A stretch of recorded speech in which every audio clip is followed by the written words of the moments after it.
Hello everyone. In this video, I'll be discussing most important previous year questions which are repeated for the examination Assistant Engineer Electrical. I have selected the questions from DC machines. First of all, let us look what are the type of questions which I will be put up in the particular slide. You do one thing, find out the right answer. So there are 5 questions. Let me scroll down. So just find out the answer those particular questions. At the end, you can verify whether the answers are correct or not. All questions are asked in the area of DC machine.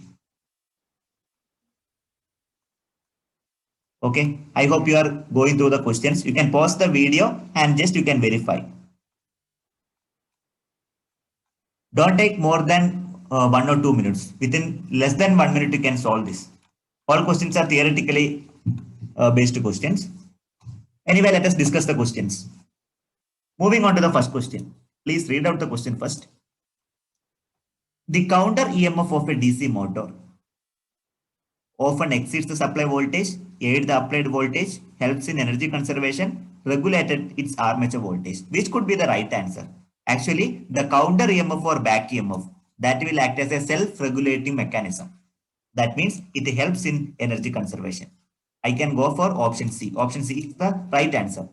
Now I would like to give some information about the importance of back EMF. This question had repeated in the year of 2005. So let's understand the basics of back EMF. What do you mean by counter EMF or back EMF? Back EMF makes the motor self-regulating machine, and also it makes the motor to draw as much as armature current as it just sufficient to develop a torque required by the load. That's a specialty. That is why it is called a self-regulating mechanism.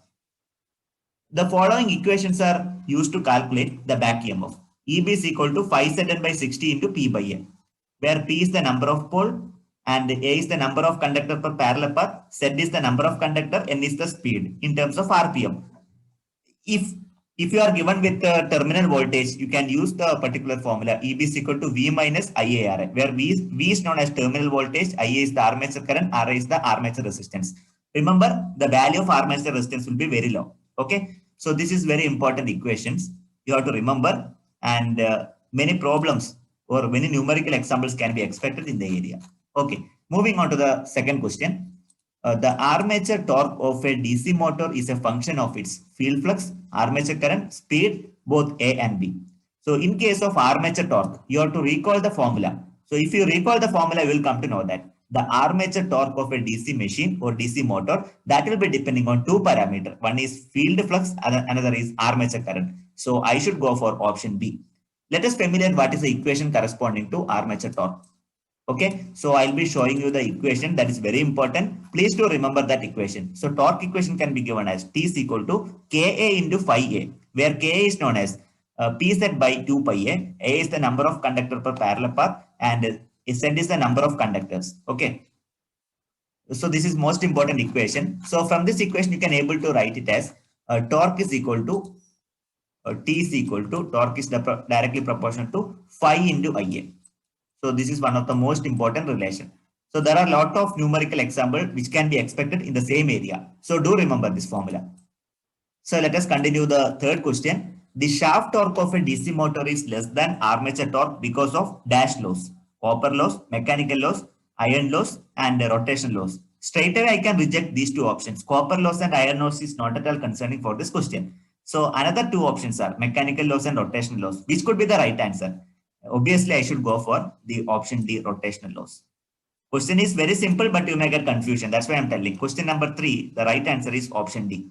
So let us discuss about the shaft torque. What do you mean by loss torque? What is shaft torque? You can have a brief discussion. That is required for the competitive examination. So you know shaft torque is given by output in watts EB into Ia divided by 2 pi n. Output in watts divided by 2 pi n in terms of Newton meter. The difference between armature torque and the shaft torque is known as loss torque. Remember this formula. I have seen some questions related to this particular loss torque. It may be asked in the coming examination also. You can expect, you can anticipate. And also the back EMF can be written as EB is equal to 5 by 60 into P by A. I have already discussed. Just remember this particular point. Let us discuss question number 4. I'll be moving back to question number 4. If the load on DC shunt motor is increased, its speed is decreased due to primarily What is the reason? Increase its flux, decrease in back EMF, increasing armature current, increase in brush drop. So in case of, in case of shunt motor, the speed will be almost constant. But when you add certain load, there is a drop in, there is a sudden drop in the particular speed of the machine, slight drop, but it will be compensated later on. But anyway, we can able to say that the speed will be reduced. So we have the equation n is directly proportional to EB by phi. This will be obtaining from the equation, back EMF equation, which I just shown you bit early. From this expression, we can able to write it as n is directly proportional to EB. As I told you that I'm going to load I'm going to add certain load. At that time, speed will be reduced slightly, not in a large manner. Slightly speed is getting reduced. In parallel, the back EMF also comes down. So this is the relation which you are supposed to obtain. Now let us come to the question. In the particular question, if the load of a DC motor is increased, its speed is decreased primarily due to reduction in the back EMF. Which option should I go for? Definitely I can go for option B. I think it is very clear to you. So write down the equation and recall the sentence. That's it. When load is removed, dash motor will run at highly speed. Shunt motor, cumulative compound, differential compound motor, series motor. You know, the right answer is series motor.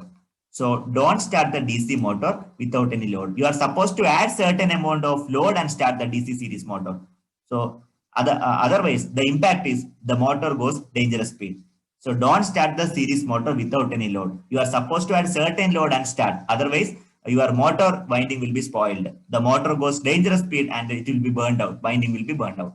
So that point you have to take care. This is regarding the series motor. Okay. However, series motor offers high starting torque. So these are the popular equations. And you can find out the relation, the speed and back EMF by using the particular equation. That point also you have to remember. Okay, in this session, I have discussed all questions are simple, but it is somewhat complicated, somewhat confusing, not complicated, somewhat confusing. So such kind of 1 or 2 questions can be expected for the competitive examination. Remember this. So all questions are repeated in the year of 2005, one of the paper, Assistant Engineer Electrical. Okay, so likewise, you can prepare for forthcoming examination. The remaining session will be continued in the coming session. Stay tuned. Thank you very much for watching this video.